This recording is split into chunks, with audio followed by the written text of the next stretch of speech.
Hello students, welcome to Bio Academy. I am Shivani Agarwal. आज हम आपके लेक्चर में स्टार्ट करने वाले हैं माइक्रोब्स इन ह्यूमन वेलफेयर का लेक्चर 2। एज यू नो, हमने आपके फर्स्ट लेक्चर में आपका कहाँ तक केमिकल एंजाइम्स एंड प्रोडक्ट्स, यहाँ तक हमने आपका टॉपिक फिनिश कर लिया था। आई होप यहाँ तक तो देखो आपको सबको समझ में आ गया होगा। जैसे मैंने आपको प्रिपेयर करने के लिए बोला था कि आपको जैसे लिखना है एज इट इज, आपने सब कुछ नोट डाउन किया होगा। बट अगर आपको फिर भी नोट्स चाहिए तो आपके डिस्क्रिप्शन बॉक्स में मैं आपको हैंड रिटन नोट्स प्रोवाइड करा दूंगी। आप वहां से अपने नोट्स प्रिपेयर कर सकते हैं, बिकॉज ये चैप्टर बहुत ज़्यादा इंपॉर्टेंट है। एज यू कैन सी, ये चैप्टर बहुत छोटा भी है एंड इसमें से नंबर ऑफ क्वेश्चंस भी अच्छे पूछे जाते हैं। एंड वन इम्पॉर्टेंट थिंग, इसमें क्या होता है ना, डायरेक्टली आपके एनसीईआरटी से ही क्वेश्चन आते हैं। यहाँ पे बहुत रेयर चांसेस होते हैं कि आउट ऑफ एनसीईआरटी आपका कोई भी क्वेश्चन आ जाए।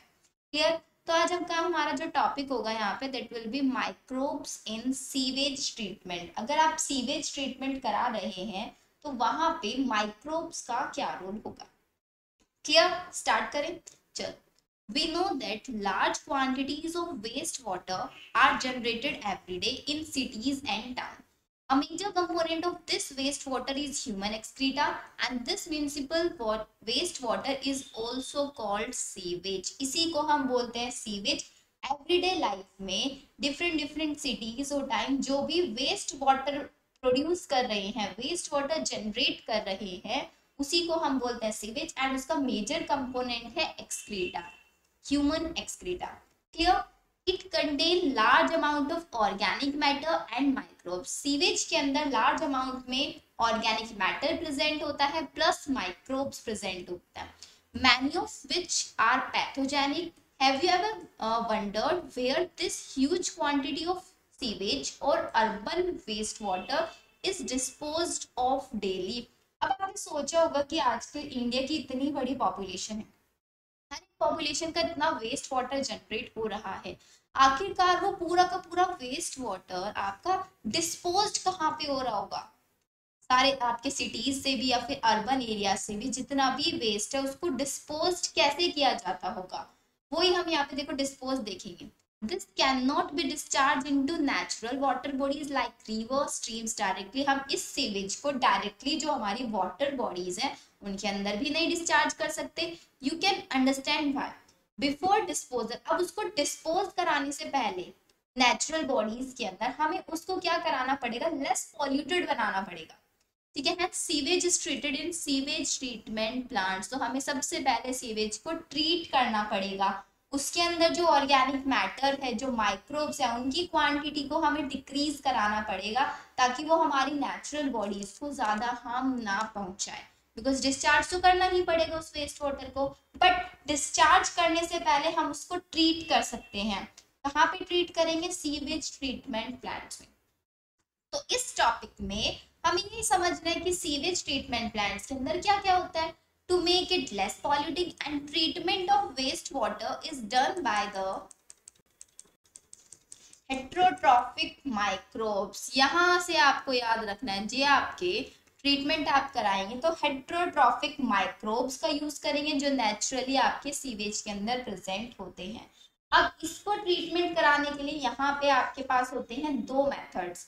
The first one is your primary method and the second one is your secondary method. अब प्राइमरी में क्या होता है, सेकेंडरी में क्या होता है, वो हम आपका समझते हैं। प्राइमरी ट्रीटमेंट में P for primary, P for physical. तो यहाँ पे आप क्या करेंगे, सपोज आपका बहुत बड़ा वेस्ट जनरेट हुआ है। अब पहली चीज आप क्या करते हैं, किसी भी नॉर्मल आपके पास एक बकेट में वाटर है, आप उसको क्लियर करना चाहते हैं। अब उसको क्लियर करने के लिए आप क्या करोगे, उसके अंदर जितनी भी लार्ज और स्मॉल बॉडीज है, कुछ पार्टिकल्स उसके अंदर प्रेजेंट है, पहले तो उन पार्टिकल्स को आप अलग करोगे ना उसके अंदर से। उसके अंदर जो पॉल्यूटेड केमिकल्स है या फिर कोई माइक्रोब्स है, उन सबको तो आप बाद में रिमूव करोगे। पहले उसके अंदर कुछ भी बड़े बड़े पार्टिकल्स प्रेजेंट है, स्टोन्स वगैरह कुछ भी प्रेजेंट है, उन सबको रिमूव कराओगे वहां से। तो वही चीज आप यहाँ पे करोगे प्राइमरी ट्रीटमेंट में। फिजिकल रिमूवल ऑफ पार्टिकल्स, आपके लार्ज और स्मॉल पार्टिकल्स का फिजिकली रिमूवल कराओगे फ्रॉम द सीवेज। मेथड कौन सा यूज करोगे, फिल्ट्रेशन एंड सेडिमेंटेशन। ये आपको याद रखना है। प्राइमरी ट्रीटमेंट में फिजिकल रिमूवल होगा पार्टिकल्स का, किस मेथड के थ्रू होगा, फिल्ट्रेशन एंड सेडिमेंटेशन के थ्रू। इसको लिखो यहाँ पे इंपॉर्टेंट, फिल्ट्रेशन एंड सेडिमेंटेशन के थ्रू होगा। These are removed in stages, इनको कुछ स्टेजेस में हम रिमूव करते हैं। सबसे पहले क्या करेंगे, जो फ्लोटिंग डेब्रीज है उनको रिमूव करेंगे फिल्ट्रेशन के थ्रू। हमने क्या किया, एक बकेट में पानी है हमारे पास और दूसरी वाली बकेट है, उसके ऊपर हमने फिल्टर पेपर लगा दिया सपोज करो फिल्टर करने के लिए, एंड उस बकेट का पानी डाला दूसरी बकेट के अंदर, तो जो ऊपर उसके फिल्टर लगा हुआ था, अब उसके अंदर जितने भी लार्ज और स्मॉल पार्टिकल्स थे वो सभी के सभी आपके फिल्टर के ऊपर इकट्ठे हो जाएंगे नहीं, एंड जो क्लियर वाटर है वो आपका बकेट के अंदर आ जाएगा। ऐसे आपको इमेजिन करना है। तो सबसे पहले आपने क्या किया, फिल्ट्रेशन किया, जिसकी वजह से जितने भी आपकी ग्रिड्स सॉइल या फिर कुछ स्मॉल स्मॉल पेबल्स थे वो सभी रिमूव हो जाएंगे बाय सेडिमेंटेशन के थ्रू। ठीक है, all solids that settle form the primary sludge, जितना भी आपका जो सॉलिड सेटल हो चुका है वो आपका बना लेगा primary sludge, and the supernatant form बना लेगा आपका इफ्लुएंट। अब ये आपको समझना है, आपने क्या किया, सपोज ये मेरे पास एक कंटेनर, ठीक है, आपने इस कंटेनर के अंदर क्या कर दिया है, इसका फिल्ट्रेशन आप कर चुके हैं। फिल्ट्रेशन करने के बाद जो आपका लिक्विड बनेगा इसको हम बोलेंगे प्राइमरी स्लज। अब प्राइमरी स्लज के अंदर नीचे की साइड तो प्रेजेंट होंगे आपके जो हार्ड पार्टिकल, जो सॉलिड पार्टिकल्स होंगे, तो उसको हम बोलेंगे सेडिमेंट,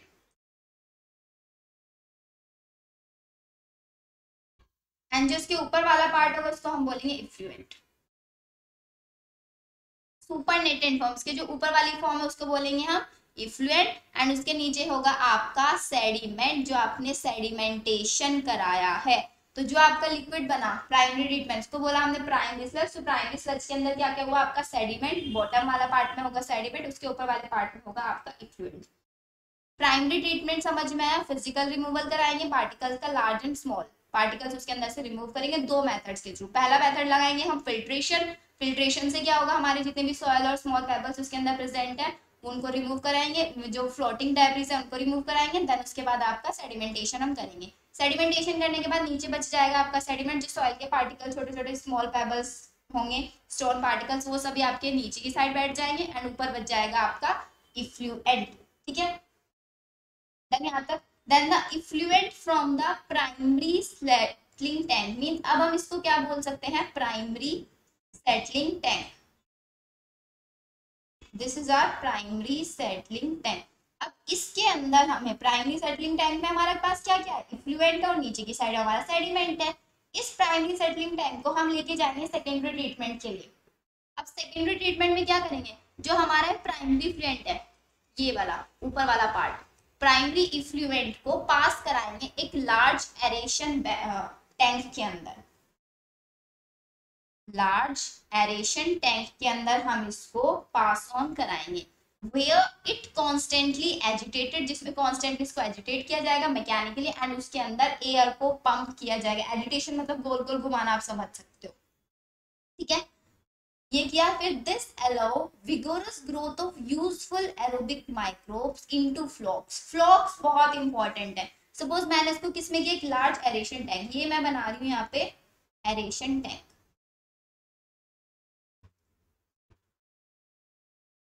एरेशन टैंक। इस एरेशन टैंक के ऊपर लगे हुए हैं यहाँ पे आपके फ्लॉक्स। फ्लॉक क्या है ये आपका, ये इंपॉर्टेंट, मास ऑफ बैक्टीरिया, इसके अंदर आपके बहुत सारे बैक्टीरिया हैं, प्लस फंगल फिलामेंट इसके अंदर बना हुआ है। तो इसको लिखो, दिस इज योर फ्लॉक, जो बना किसका है, आपका bacteria plus fungal filament.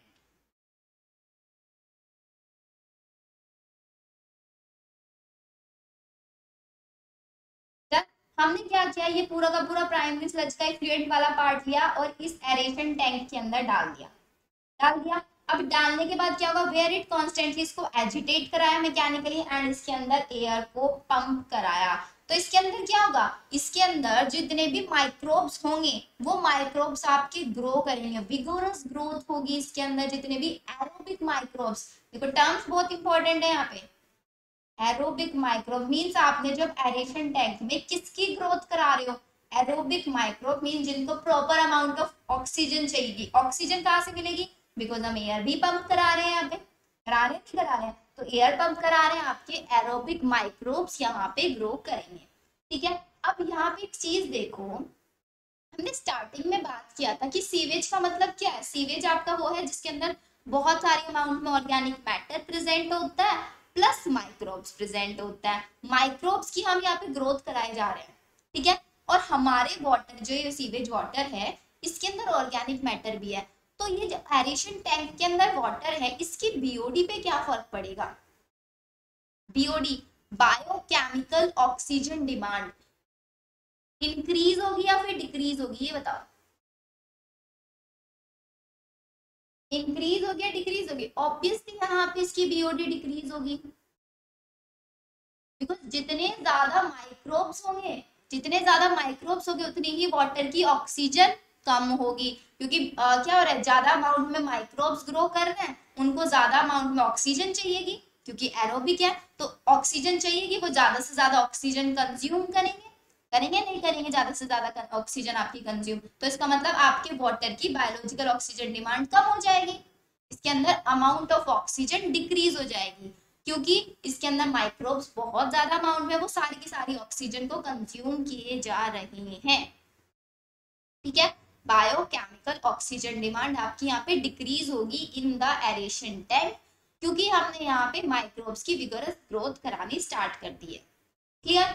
While growing, these microbes consume the major part of organic matter in the effluent. Effluent के अंदर जितना ज्यादा अमाउंट में ऑर्गेनिक मैटर था उसको ज्यादा से ज्यादा कंज्यूम करेंगे। सो इसका मतलब सिग्निफिकेंटली क्या कर देंगे, मैं बीओडी बायोकेमिकल ऑक्सीजन डिमांड को इसकी डिक्रीज कर देंगे, क्योंकि जितने ज्यादा माइक्रोब्स उतने ही ज्यादा ऑर्गेनिक मैटर को कंज्यूम करेंगे। करेंगे नहीं करेंगे, तो आपका क्या विगोरस ग्रोथ हुई, माइक्रोब्स की ऑर्गेनिक मैटर ज्यादा कंज्यूम हो गया तो उसकी बीओडी डिक्रीज हो गई, क्योंकि उनको ज्यादा अमाउंट में ऑक्सीजन चाहिए होगी, वाटर की ऑक्सीजन लेवल कम हो गई आपका। BOD refers to the amount of oxygen that would be consume, amount of oxygen को ध्यान से समझना है, would be consumed if all the organic matter in 1 liter of water were oxidized by bacteria. Bacteria क्या करते हैं, जो microbes है क्या करते हैं, ऑर्गेनिक मैटर का ऑक्सीडेशन कराते हैं। जितने ज्यादा माइक्रोब्स उतना ही ज्यादा आपके ऑर्गेनिक मैटर का ऑक्सीडेशन होगा। ऑक्सीडेशन के लिए किसकी जरूरत पड़ेगी, वही आपका ऑक्सीजन की। तो पहले वाला कंसेप्ट हमारा अवेलेबल हो रहा है, एप्लीकेबल हो रहा है, यहाँ पे हो रहा है नहीं हो रहा है, क्योंकि जितने ज्यादा माइक्रोब्स होंगे उनको उतनी ज्यादा ऑक्सीजन चाहिएगी, आपके वाटर की ऑक्सीजन कम हो जाएगी। ऑक्सीजन क्यों चाहिएगी, क्योंकि उस वाटर के अंदर है आपका ऑर्गेनिक मैटर, तो उनको क्या कराना है, उस ऑर्गेनिक मैटर का ऑक्सीडेशन कराना है। क्लियर यहाँ तक। The sewage water is treated till the BOD is reduced. इस एरेशन टैंक के अंदर ट्रीटमेंट जब तक कराया जाएगा जब तक आपका बीओडी रिड्यूस नहीं हो जाता।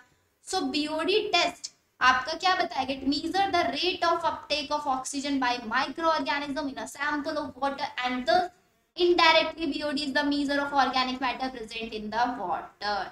आई थिंक अब ये समझ में आएगा, बीओडी रिड्यूस हो गई है आपके वाटर की, इट मीन्स आपके वाटर के अंदर अब ऑर्गेनिक मैटर भी रिड्यूस हो चुका है, आपका वाटर लेस पॉल्यूटेड होने लग रहा है, क्योंकि बीओडी जितनी ज्यादा होगी आपकी वेस्ट वाटर की, इसका मतलब वो उतना ही ज्यादा पॉल्यूटेड होगा, उतना ही ज्यादा उसके अंदर ऑर्गेनिक मैटर होगा। होगा नहीं होगा बताओ, आया ना समझ में यहाँ तक, इतना समझ में आया। अब आगे चलते हैं। Once the POD of sewage or waste water is reduced significantly, एक बार आपने क्या किया, बीओडी को रिड्यूस करा दिया significantly, the effluent is then passed into a settling tank where the bacterial flocks are allowed to sediment. अब यहाँ पे क्या कर रहा है, सबसे पहले हमारे पास था प्राइमरी ट्रीटमेंट हमने कराया, ठीक है। प्राइमरी ट्रीटमेंट में भी हमने सेटलिंग टैंक लिया, फिर सेटलिंग टैंक के अंदर हमने देखा फिल्ट्रेशन कराया, सेडिमेंटेशन कराया, उसके बाद उसका जो ऊपर वाला पार्ट है, इफ्लुएंट वाला पार्ट है, उसको एरेशन टैंक में डाल दिया। एरेशन टैंक में ऊपर लगाया था फ्लॉक, जो कि बना था बैक्टीरिया और फंगल फिलामेंट का। फिर अब यहाँ पे हमने वाटर की बीओडी कर दी है डिक्रीज, कर दिया बीओडी डिक्रीज। अब बीओडी डिक्रीज करने के बाद इस एरेशन टैंक का जो वाटर है इसको फिर से एक सेटलिंग टैंक में हमने डाल दिया। ये मैंने बना दिया आपका सेटलिंग टैंक। अब सेटलिंग टैंक में मैंने क्यों किया, सेटलिंग टैंक में इसलिए किया क्योंकि जितने भी माइक्रोब्स वहां पे ग्रो हुए थे उन्होंने ऑर्गेनिक मैटर को कम कराया था, मीन बीओडी कम कराई थी। अब हम क्या चाहते हैं, इन सारे के सारे माइक्रोब्स को, क्योंकि हमारे सीवेज वाटर में दो चीजें हैं, ऑर्गेनिक मैटर और माइक्रोब। ऑर्गेनिक मैटर हमने कम करा दिया है अपने वाटर में से, वेस्ट वाटर में से, लेकिन अब हमें माइक्रोब्स भी हटाने हैं वहां से, तभी तो हमारा वाटर जो सीवेज वाटर वो लेस पॉल्यूटेड बनेगा। तो सेटलिंग टैंक में हम डालते हैं to collect all microbes in water, सभी माइक्रोब्स को बॉटम में कलेक्ट करने के लिए। डन यहाँ तक। अब यहाँ पे हमने क्या डाला, आपका एरेशन टैंक से उठाया एंड उसको एड ऑन करा दिया किसके अंदर, आपके सेटलिंग टैंक में। अब सेटलिंग टैंक के अंदर देखो क्या होगा, where the bacterial flocs are allowed to sediment, हम इनको क्या करना है, नीचे की साइड में बिठाना है। This sediment is called activated sludge, means अब जहाँ पे आपके जो माइक्रोब्स हैं वो नीचे की साइड ऐसे इकट्ठे हो जाएंगे सेडिमेंट में, ठीक है। एंड ऊपर बच जाएगा आपका प्योर वाटर, जिसके अंदर माइक्रोब्स बहुत कम अमाउंट में हैं। तो नीचे वाले पार्ट को हम क्या बोलेंगे, आपका एक्टिवेटेड स्लज, जहां पे हमने क्या करा, बैक्टीरियल फ्लॉक्स को सेडिमेंट करा दिया है, तो इस सेडिमेंट को हम बोलेंगे एक्टिवेटेड स्लज। अब एक चीज बताओ, ये जो ऊपर वाला पार्ट है, इतने वाला पार्ट, इसके अंदर ऑर्गेनिक मैटर भी कम है और माइक्रोब्स भी नहीं है, क्योंकि माइक्रोब्स तो सभी के सभी आपके नीचे इकट्ठे हो गए हैं, यहाँ पे हो गए, नहीं हो गए माइक्रोब्स नीचे की साइड इकट्ठे, ऊपर की साइड आपका वाटर है। अब अगर मुझे कोई वाटर, अगर मैं बोलूँ आपको कि आप इस ट्रीटमेंट में कौन सा वो पार्ट है जिसको आप वाटर बॉडीज के अंदर डिस्चार्ज करोगे, तो आप बोलोगे मैम ये वाला पार्ट है। ये पार्ट अगर मैं इसका नाम देती हूँ, क्योंकि इसके अंदर ऑर्गेनिक मैटर, एरेशन टैंक में हमने इसका ऑर्गेनिक मैटर भी कम करा दिया था, और जब हमने इसको सेटलिंग टैंक में डाला थर्ड ट्रीटमेंट के लिए, तो यहाँ से हमने माइक्रोब्स भी नीचे, तो ऊपर वाला पार्ट हम इकट्ठा करेंगे, उसको वाटर बॉडीज के अंदर डिस्चार्ज करा देंगे। तक समझ। अब देखो, a small part of the activated sludge, अब इस एक्टिवेटेड स्लज का छोटा सा पार्ट ले लो, is pumped back into the aeration tank to serve as the inoculum। Inoculum जो अभी हमने समझा था स्टार्टिंग में कि मिल्क में कर्ड डालते छोटा सा, as a inoculum, as a starter.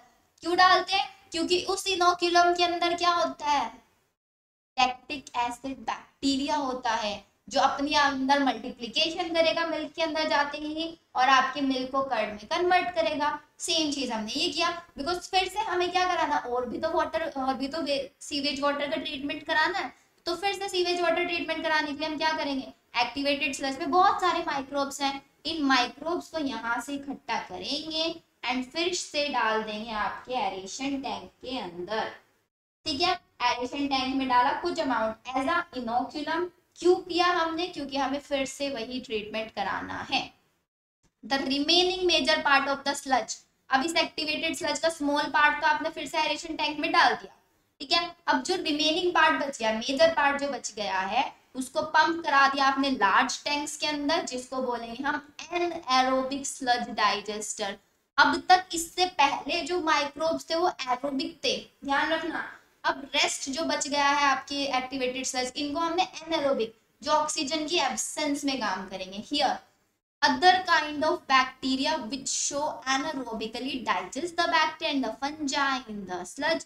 During this digestion, bacteria produce a mixture of gases. इस प्रोसेस में, anaerobic sludge digester प्रोसेस में, आपके जो बाई प्रोडक्ट्स बनते हैं, वहां पे क्वेश्चन पूछा जाता है, बाई प्रोडक्ट्स को बोलता है बायोगैस। उसके अंदर प्रेजेंट होती है आपकी मीथेन, H2S और कार्बन डाइऑक्साइड। मेजर अमाउंट हमेशा मीथेन की होती है, बायोगैस में मेजर अमाउंट होगी मीथेन की, and can be used as a source of energy as it is inflammable. यहाँ तक समझ में आया। पूरा सीवेज ट्रीटमेंट में क्या किया हमने, प्राइमरी ट्रीटमेंट में सेडिमेंटेशन और फिल्ट्रेशन कराया, फिर उसके पार्ट को डाल दिए किसमें, एरेशन टैंक में। एरेशन टैंक में बैक्टीरियल फ्लॉक्स, फंगल फिलामेंट लगे हुए थे ऊपर की साइड, तो जिसकी वजह से आपके वाटर में जो भी माइक्रोब्स है उनकी बहुत ज्यादा ग्रोथ हो जाएगी, ग्रोथ करेंगे, उनको ज्यादा अमाउंट में फूड चाहिएगा। फूड क्या है उनका? ऑर्गेनिक मैटर है, ऑर्गेनिक मैटर को कंज्यूम कर लेंगे। इट मीन्स आपके वाटर के अंदर से ऑर्गेनिक मैटर तो गया, ठीक है। अब बचा माइक्रोब्स, माइक्रोब्स को निकालना है, फिर से सेटलिंग टैंक में जाओ, सारे माइक्रोब्स नीचे की साइड इकट्ठे हो जाएंगे, ऊपर वाला जो पार्ट बचेगा उसको फिर से सेटलिंग टैंक में आप ले जाना, वो आपका एनारोबिक स्लज डाइजेस्टर बन जाएगा, ठीक है। ऐसे आपका पूरा ट्रीटमेंट किया जाता है। एंड कौन सा पार्ट आपका डिस्चार्ज किया जाता है वाटर बॉडीज में? दिस वन, सेटलिंग, जो थर्ड टैंक हमने यूज किया। यहाँ तक क्लियर? बिल्कुल। चलो, you can appreciate how microbes play a major role in treating millions of gallons of wastewater every day across the globe। अब आप देख सकते हैं कि ये सिर्फ छोटे से माइक्रोब्स कितना ह्यूज लेवल पे काम करता है। Millions of gallons of waste water को ट्रीट करते हैं every day. This methodology has been practiced for more than a country now in almost all parts of the world. Till date, no man-made technology have been able to reveal the microbial treatment of sewage। Mean ये microbial जो treatment चल रहा है इसी को world में use किया जाता है। You are aware that due to increasing urbanization, sewage is being produced in much larger quantities than ever before. However, number of sewage treatment plants has not increased enough to treat such large quantities. So the untreated sewage is often discharged directly into the rivers, leading to their population increase in waterborne disease। अब बहुत ज्यादा amount में, जितनी ज्यादा population, जितना ज्यादा urbanisation हो रहा है, उतनी ही ज्यादा अमाउंट में सीवेज भी आपका प्रोड्यूस हो रहा है। अब उस सीवेज को बहुत लोग क्या कर रहे हैं, अनट्रीटेड सीवेज को ही वाटर बॉडीज के अंदर डिस्चार्ज कर देते हैं, जिसकी वजह से आपकी रिवर्स, वाटर बॉडीज पॉल्यूटेड हो जाती हैं एंड उनके अंदर क्या, वाटर बॉर्न डिसीज जैसे कॉलेरा, ठीक है।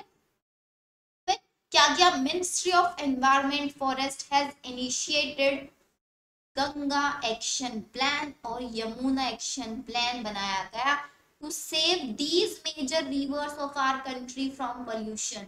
पॉल्यूशन से इन सब को बचाने के लिए प्लान्स बनाए गए। Under these plans, it is proposed to build a large number of sewage treatment plants so that only treated sewage may be discharged in the rivers.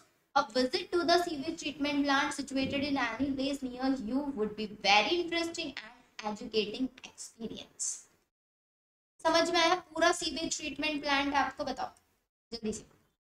Done. अब नेक्स्ट हमारा टॉपिक आता है microbes in production of biogas.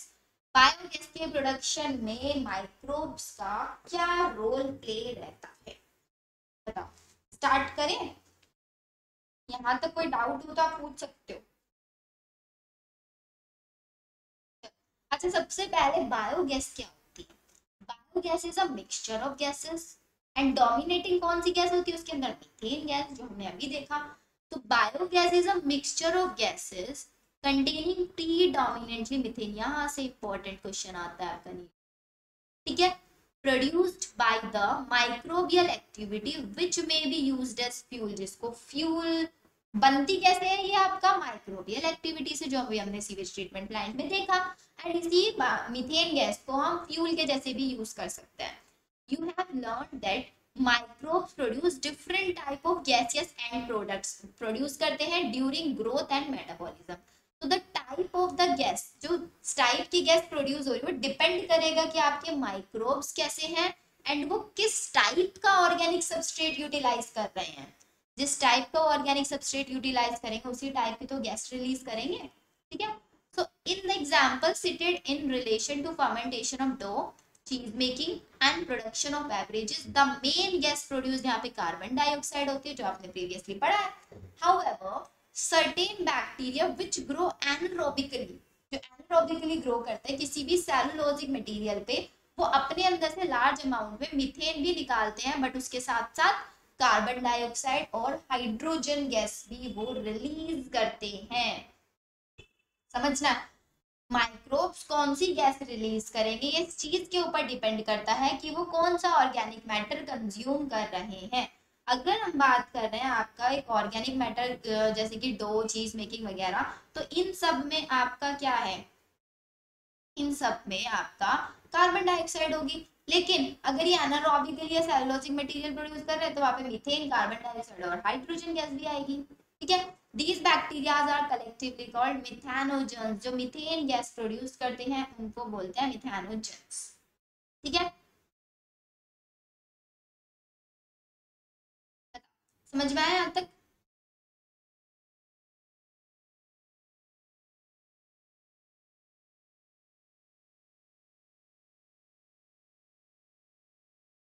So one common such common bacterium is methanobacterium. ये methanogen का ही type है. These bacteria are commonly found in the anaerobic sludge. ये आपके anaerobic sludge के अंदर पाए जाते हैं during sewage treatment. So these bacteria are also present in the rumen, a part of stomach of cattle. Cattle के अंदर जैसे कि cows, buffaloes हो गई, इनके अंदर आपका ये पाया जाता है, इनके rumen के अंदर, कैटल के जो स्टमक का होता है उसको र्यूमन बोलता है, उसके अंदर आपके मिथेनोजेंस पाए जाते हैं जो कि आपका मीथेन गैस प्रोड्यूस करते हैं large. A lot of cellulosic material present in the food of cattle. Cattle के फूड में ज्यादा अमाउंट में सेलुलोज, बिकॉज वो घास फूस खाता है, वो क्या होता है, सेलुलोज ही तो होता है। Is also present in the rumen. So in rumen these bacteria help in the breakdown of cellulose, को break down कराने के लिए भी helpful होता है and play an important role in the nutrition of cattle. Kettles के nutrition में भी आपका ये इम्पोर्टेंट रोल प्ले करते हैं। है समझ में आता? So do you think we human being are able to digest the cellulose present in our food? जो हमारे फूड के अंदर सेलुलोज होता है, वैसे तो सेलुलोज का कंपोनेंट बहुत कम खाते हैं, बट अगर हम खाने स्टार्ट कर दे तो हमारे डाइजेस्ट हो पाएगा क्या वो सेलुलोज? देखते हैं। द एक्सक्रीटा ऑफ कैटल, जो कैटल का एक्सक्रीटा होता है उसको हम बोलते हैं गोबर, is rich in these bacteria. उसके अंदर इसमें उनके जो वेस्ट मटेरियल होता है उसके अंदर ज्यादा अमाउंट में मिथेनोजेंस पाए जाते हैं। क्यों? क्योंकि वो सेलुलोज खाते हैं, सेलुलोज को डाइजेस्ट कराने के लिए मिथेनोजेंस की जरूरत होती है, तो इसलिए उनके एक्सक्रीटा के अंदर भी ज्यादा अमाउंट में क्या मिलेगा आपको, मिथेनोजेंस मिलेंगे। So the Dang can be used for generation of biogas. It means हम डंग का, काउ डंग को भी यूज कर सकते हैं बायोगैस प्रोडक्शन कराने के लिए, इसको हम बोलते हैं आपका गोबर गैस प्लांट्स, भी आपने पढ़े होंगे। ठीक है, क्यों होता है? क्योंकि जो कैटल का डंग होता है उसके अंदर सेलुलोजिक मटेरियल सबसे ज्यादा होता है, सेलुलोजिक मटेरियल सबसे ज्यादा होता है, उसके अंदर मिथेनोजेंस भी ज्यादा अमाउंट में आपको पाए जाएंगे।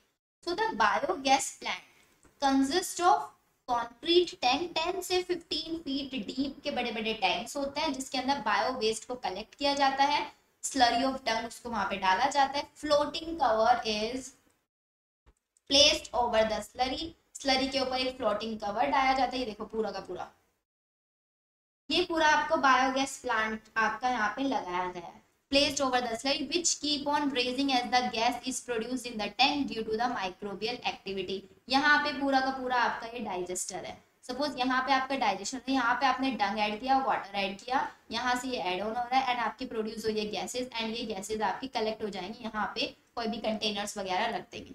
जैसे जैसे माइक्रोब्स क्या करेंगे, काउ डंग को डाइजेस्ट करेंगे, डाइजेस्ट करने के बाद गैस रिलीज करेंगे, कार्बन डाइऑक्साइड, मीथेन, एंड उसी को कलेक्ट कर लिया जाएगा गैस को।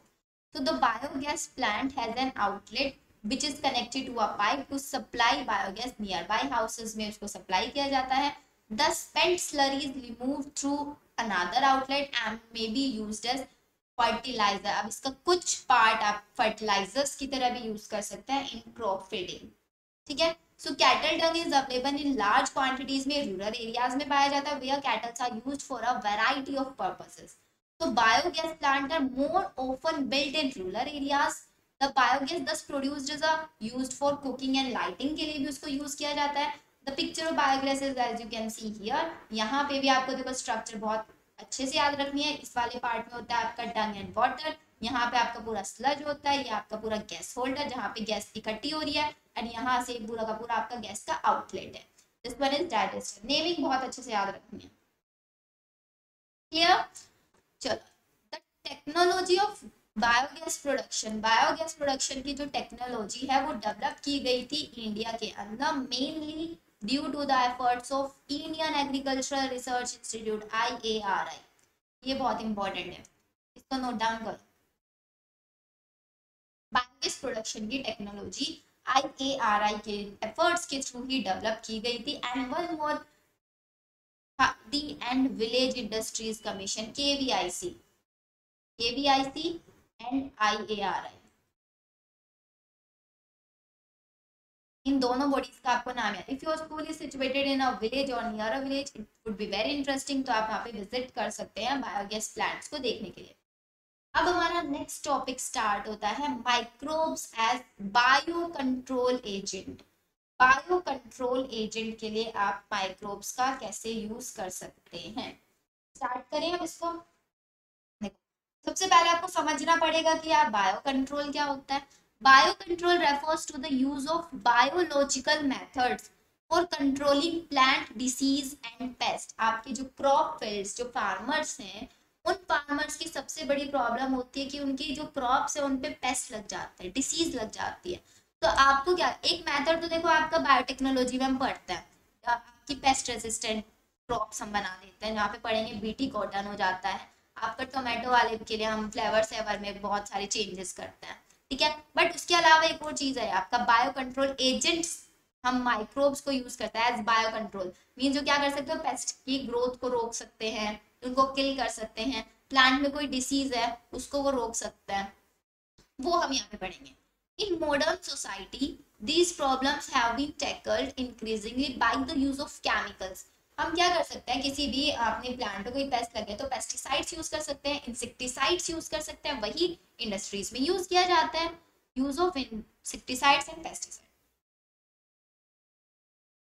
These chemicals are toxic and extremely harmful to human beings and animals alike and have been polluting our environment, soil, groundwater, fruit, vegetable and crop plant. So our soil is also polluted through our use of weedicides to remove weeds. Weeds होते हैं ना जो plant के side में घास फूस आ जाती है, जंगली घास फूस हम इसको बोलते हैं, उसको रिमूव कराने के लिए भी वेडिसाइड्स का यूज किया जाता है। बट ये आपके एनवायरमेंट को पॉल्यूट करते हैं एंड आपकी क्रॉप की क्वालिटी, जो आपका फूड वहाँ पे फ्रूट वेजिटेबल जो है उनकी क्वालिटी को डिक्रीज करता है एंड इसका बहुत इफेक्ट पड़ जाता है ह्यूमन बींग्स की हेल्थ के ऊपर, ठीक है। Next, biological control of pest and disease. Pest और डिसीज का biological control. In agriculture there is a method of controlling pest that relies on natural predation rather than introduce chemicals. A key belief of the organic farmers is that biodiversity further health. The more variety a landscape has, the more sustainable it is. The organic farmers therefore work to create a system where the insects that are sometimes called as pests are not irradiated but instead are kept at manageable level by a complex system of checks and balances within a living and vibrant ecosystem. Contrary to the conventional farming practices which often use chemical methods to kill both useful. अब देखो agriculture के अंदर हम बोल रहे हैं कि हम क्या कर सकते हैं, एक मेथड है कंट्रोलिंग पेस्ट को कंट्रोल करना, जो उनके नेचुरल प्रेडेशन से rather than introduce chemicals, means हम क्या कर सकते हैं, केमिकल्स ना यूज करके उनके नेचुरल प्रेडेशन करा सकते हैं। ऑर्गेनिक फार्मर्स का बिलीफ है कि बायोडाइवर्सिटी की हेल्थ सबसे ज्यादा इंपॉर्टेंट होती है। तो मेन जो बिलीफ है ऑर्गेनिक फार्मर्स का बायोडाइवर्सिटी पे, तो आप देखेंगे कि जनरली आपके जो लैंडस्केप्स हैं उसमें बहुत सस्टेनेबल मींस जिसका ग्रोथ कॉन्टिन्यूसली चलता रहता है, सस्टेनेबल डेवलपमेंट जिसको हम बोलते हैं, ठीक है। तो वो यहाँ पे बोला, यहाँ से कोई इंपॉर्टेंट आपका क्वेश्चन बनेगा नहीं।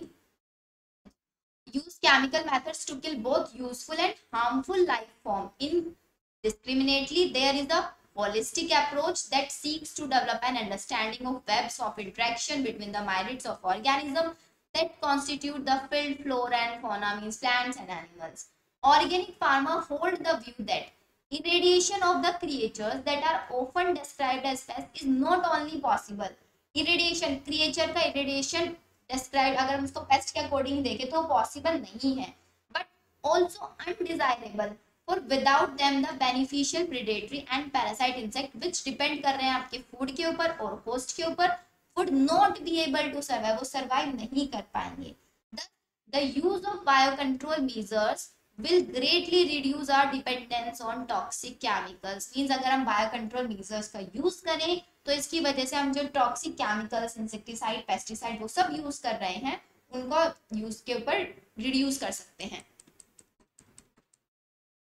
And pesticides. ठीक है. An important part of the biological farming approach is to become familiar with the various life form that inhabit the field. Mean जरूरी नहीं है कि आपका जो क्रॉप है उसके ऊपर कोई पेस्ट लग रही है वो आपकी क्रॉप को हार्म ही पहुंचा रही है. हो सकता है वो आपका क्रॉप को हार्म ना पहुंचाए, आपकी क्रॉप के लिए कुछ ना कुछ बेनिफिशियल हो. बट अगर आप क्या कोई इंसेक्टिसाइड पेस्टिसाइड यूज करना है तो वो तो डायरेक्टली क्या होगा, आपका सभी को किल कर देगा. तो इस वजह से क्या होता है ना कि फार्मर्स को ये फैमिलियर होना पड़ेगा इस चीज से कि उनकी क्रॉप के लिए क्या बेनिफिशियल है, क्या हार्मफुल है. Predator as well as pest, predators भी हो सकते हैं या फिर पेस्ट भी हो सकते हैं. And also their life cycles के बारे में भी उनको पता होना चाहिए. Pattern of feeding and habitat that they prefer, वो फीडिंग मेथड उनका क्या है, उनका हैबिटेट क्या है, किस एनवायरनमेंट में, किस एटमॉस्फेयर में वो इजिली ग्रो कर रहे हैं. This will help develop appropriate means of bio control. यही सी के बाद एक बायो कंट्रोल को मीन्स बायो कंट्रोल को डेवलप करने का एक सही मेथड बनेगा. ठीक है. The very familiar beetle with red and black marking, the ladybird and dragonflies are used to get rid of aphids and mosquitoes. अब ये जो आपकी रेड एंड ब्लैक मार्किंग की बीटल्स थी, जो कि आप लेडी बर्ड या फिर ड्रैगन, इनको यूज किया जाता था एफिड्स और मॉस्किटोज जो आपकी क्रॉप के ऊपर लग जाते थे उनको रिमूव कराने के लिए रेस्पेक्टिवली. रेस्पेक्टिवली का मतलब यहाँ पे बोले लेडी बर्ड का यूज किया जाता था एफिड्स को रिमूव कराने के लिए, ड्रैगन फ्लाइज का यूज किया जाता है मॉस्किटोज के लिए. An example of microbial biocontrol agent that can be introduced in order to control butterfly caterpillars, Bacillus thuringiensis, जो कि आप नेक्स्ट में पढ़ेंगे बीटी कॉटन के नाम से. Bacillus thuringiensis इसका मेन, अभी मैं इसका थोड़ा सा आइडिया देखो आपको बता देती हूँ. बीटी कॉटन एक प्लांट है, सपोज इसके पास एक खुद का एक बैक्टीरिया रहता है जिसको हम बोलते हैं बैसिलस थ्यूरिनजेनेसिस. ये बैसिलस थ्यूरिनजेनेसिस पता है क्या काम करता है. सपोज कोई भी पेस्ट आ रहा है, कोई भी इंसेक्ट आ रहा है, उस इंसेक्ट को किल कर देता है. कैसे किल करता है, ये बैसिलस थ्यूरिनजेनेसिस अपने अंदर से एक एंडोटॉक्सिन रिलीज करता है. एंडोटॉक्सिन एक केमिकल है, ये रिलीज करता है. जैसे ही सपोज कोई इंसेक्ट आया, इसके ऊपर बैठा, तो वो क्या करेगा, ये जो एंडोटॉक्सिन है इस इंसेक्ट के चला जाएगा गट के अंदर. एंड मेन इंपॉर्टेंट, आप ये भी सोच सकते हैं कि एंडोटॉक्सिन केमिकल है तो हमारी क्रॉप को भी तो हार्म पहुंचा सकता है. बट नहीं, ये आपकी क्रॉप को हार्म नहीं पहुंचाता, क्योंकि एंडोटॉक्सिन जो बैसिलस थ्यूरिनजेनेसिस रिलीज करता है ये इनएक्टिव फॉर्म में होता है. और ये एक्टिवेट सिर्फ तभी होता है जब ये किसी को एक एल्कलाइन मीडियम मिले. और एल्कलाइन मीडियम इसको कहाँ पे मिलता है, इंसेक्ट की गट के अंदर मिलता है. तो जैसे ही एंडोटॉक्सिन इंसेक्ट की गट में जाएगा, वहां पे हो जाएगा एक्टिवेट एंड उसकी गट को कर देगा डैमेज एंड इंसेक्ट हो जाएंगे आपके किल. ठीक है. तो इसका मतलब एक माइक्रोब क्या कर रहा है यहाँ पे, एक माइक्रोब आपको आपकी क्रॉप को किसी इंसेक्ट से, इंसेक्ट पेस्ट इन सब से बचा रहा है. तो यही तो बायो कंट्रोल मेथड हुआ. बताओ समझ में आया.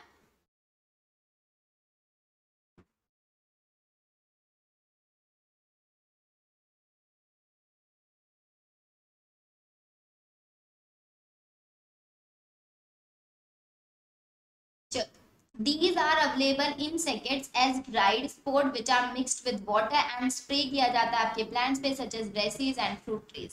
Where these are eaten by the insect larva, in the gut of larva the toxin is released and larva get killed.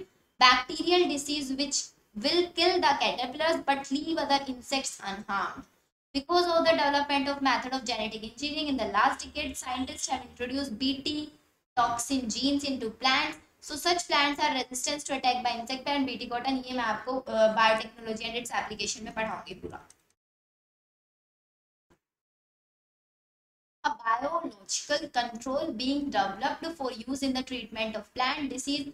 Fungus trichoderma, ये ट्राइकोडर्मिक फ्री लिविंग फंजाई है जो कॉमनली आपके रूट इकोसिस्टम में पाए जाते हैं. These are effective bio control agent of several plant pathogen. Baculovirus are pathogen जो affect करते हैं आपके इंसेक्ट्स को, अदर ऑर्थोपोड्स को. यहाँ से बहुत इंपॉर्टेंट क्वेश्चंस बनते हैं आपके. Majority of baculovirus used as biological control method, और इन द इस जीनस के अंदर न्यूक्लियोपोलीहेड्रोवायरस के अंदर. These viruses are excellent candidates for species-specific narrow-spectrum insecticidal application. They have been shown to have no negative impact in the plants or animal, mammals, birds, fishes, even on non-target insects. This is especially desirable when beneficial insects are being conserved to aid in an overall integrated pest management IPM program or when an ecologically sensitive area is being created. बताओ, एक एक line to line आपको यहाँ पे पढ़ते चलना है, समझ से चलना है। जो लाइन आपको इंपॉर्टेंट लग रही है उसको साइड में नोट डाउन कर लेना, बाकी हम इसके क्वेश्चन से प्रैक्टिस करेंगे तो आपको बहुत क्लियर आइडिया लग जाएगा कि किस लाइन के अंदर से कैसे क्वेश्चन आप बना सकते हैं। डन। अब बचता है हमारा topic microbes as bio fertilisers. अब हम माइक्रोब्स को बायो फर्टिलाइजर्स के जैसे कैसे यूज कर सकते हैं, स्टार्ट करें। With our present day lifestyles, environmental pollution is a major cause of concern. Environmental pollution बहुत ज़्यादा major cause of concern का। The use of the chemical fertilizers to meet the ever increasing demand of agriculture produce has contributed significantly to this pollution. Of course, we have now realized that there are problems associated with the overuse of chemical fertilizer। जो chemical fertilizers हम अपनी crop की efficiency को increase करने के लिए use करते हैं, उनका अगर हम over use कर रहे हैं तो उससे भी एक problem आती है। And there is a large pressure to switch the organic farming। इसीलिए एक pressure generate होता है कि आप सभी लोग organic farming की side switch करें। Means use of biofertilizers। biofertilizers का use करें जो less से less harmful हो, आपकी ह्यूमन हेल्थ के लिए भी, एनवायरमेंट के लिए भी लेस पॉल्यूटेड हो एंड आपकी क्रॉप के लिए भी। ठीक है। The main source of bio fertiliser का मेन सोर्स बायो, देखो बायो वर्ड जहां भी आ जाए मींस कोई ना कोई लिविंग ऑर्गेनिज्म, लिविंग थिंग, कोई भी माइक्रोब्स का यूज हम वहां पे करने वाले हैं। Bacteria, fungi and cyanobacteria, this is most important. Bio fertiliser का मेन सोर्स क्या है, याद रहेगा। You have studied about the nodules on the roots of leguminous plant formed by the symbiotic association of rhizomes। ये आपने 11th class में पढ़ा है। These bacteria fix कर देते थे क्या, एटमॉस्फेरिक नाइट्रोजन को ऑर्गेनिक फॉर्म्स में, जो प्लांट आपका यूज करते थे एज ए न्यूट्रिएंट। कुछ बैक्टीरिया आपके एटमॉस्फेरिक नाइट्रोजन को फिक्स करते थे while free living soil Azospirillum and Azotobacter thus enriching the nitrogen content। Because आपको पता है जो प्लांट्स है वो नाइट्रोजन को डायरेक्टली यूज नहीं कर सकता है, उनको एक कन्वर्टेबल चाहिए होता है ताकि जो उनको कन्वर्ट करके दे। ठीक है। तो fungi are also known to be form symbiotic association with plants, जिसको हम बोलते हैं माइकोराइजा। अगर आपका फंजाई किसके साथ, एक हायर प्लांट्स की रूट्स के साथ सिम्बायोटिक एसोसिएशन बना के रखते हैं उसको बोलते हैं माइकोराइजा। ठीक है। Many members of the genus Glomus form mycorrhiza। This is also important। Mycorrhiza में आपका ग्लोमस फंजाई बनाता है। The fungal symbiote in these association absorb कर देता था फॉस्फोरस सॉइल से एंड उसको प्लांट तक पास ऑन कराता था। जो ये सिम्बायोसिस बना है यहाँ पे, ये क्या करता है, ग्लोमस आपका फॉस्फोरस को एब्जॉर्ब करेगा सॉइल से, बिकॉज सॉइल के अंदर ही न्यूट्रिएंट्स होते हैं एंड आपके प्लांट तक पास ऑन करेगा।